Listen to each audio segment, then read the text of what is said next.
اللہ رب العزت نے بعض کام اپنی عبادات کے لیے مخصوص کر لیے ہیں، بعض اعمال ایسے ہیں، بعض کارکرم، بعض کام ایسے ہیں، بعض ورکس ایسے ہیں جسے اللہ عز و جل نے اپنی عبادت قرار دیا ہے، جن کو ہم عبادات کہتے ہیں۔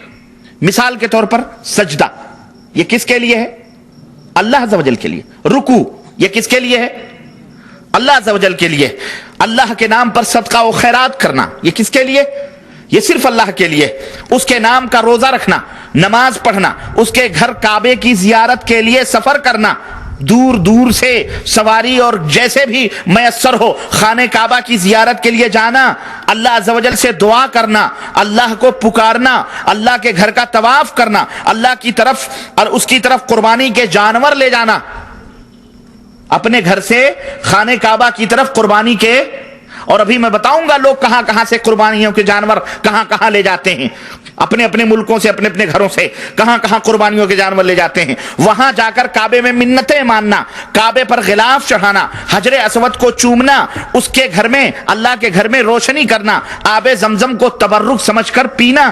آج لوگ مزاروں کو دھل دھل کر کے تبرک سمجھ کر کے پیتے ہیں۔ یہ شان صرف خانہ کعبہ کی ہے کہ آب زمزم کو تبرک سمجھ کر کے پینا، بدن پر ڈالنا، جسموں کے اوپر ملنا، وہاں کا خادم بننا، یہ سب کام اللہ عز و جل نے اپنی عبادت اور بندگی کے لیے خاص کر لیے ہیں، اور مسلمانوں کو بتلائے ہیں اللہ تعالیٰ نے کہ تم یہ سب اعمال کرو گے، ہم خوش اور راضی اور خوش ہوں گے۔ اور حج میں یہی سب کیا جاتا ہے۔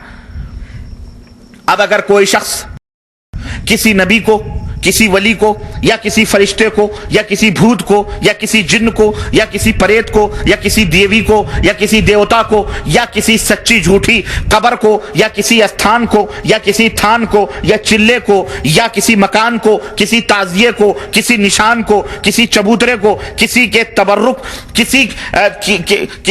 کسی کے تبرک اور تابوت کو اگر کوئی شخص سجدہ کرے یا رکوع کرے، یا اس کے لیے روزہ رکھے، یا چڑھاوا چڑھاوے، یا ان کے نام کا جھنڈا لگائے، یا جاتے وقت الٹے پاؤں چلے، جاتے وقت الٹے پاؤں چلے، یا قبر کو چومے، یا قبروں یا دیگر مقامات کی زیارت کے لیے دور دور سے سفر کرے، دور دور سے سفر کرے، یا وہاں چراغ جلائے، یا ان کی دیواروں پر غلاف چڑھائے، ان کے مزاروں پر غلاف چڑھائے، قبروں پر غلاف چڑھائے، یا مورچھل جھلے، یا شامیانہ تانے، یا ان کی چوکھٹ کو چومے، یا ان کی سیڑھیوں کو چومے، یا ان سے دعائیں مانگے، یا مرادیں مانگے، یا ان کی مجاور بن کر کے خدمت کرے، یا وہاں شیرنی اور بتاچے اور اگر بتیاں لے کر کے جائے، یا بکرے اور مرغے لے کر کے جائے، یا وہاں ڈیگیں وغیرہ لے جا کر کے چڑھائے۔ غرض اس قسم کا کوئی بھی کام اگر انسان جا کر کے کرتا ہے تو اس سے کھلا ہوا شرک لازم آتا ہے، یہ کھلم کھلا یہ شرک ہے۔ اس کو شرک فی العبادت کہتے ہیں۔ اس کو کیا کہتے ہیں؟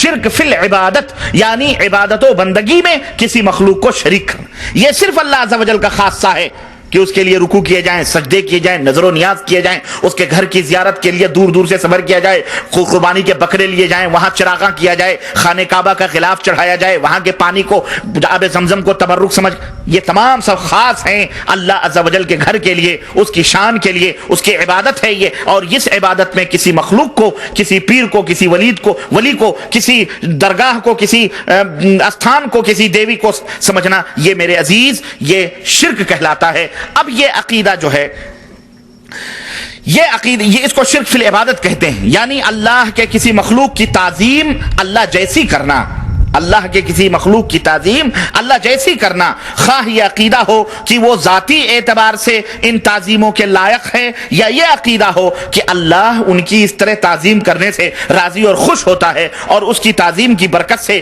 ہماری بلائیں ٹل جاتی ہیں۔ ہر صورت میں یہ عقیدہ کیا ہے؟ شرک عقیدہ ہے۔ یہ جائز ہرگز مسلمان کے لیے نہیں ہے۔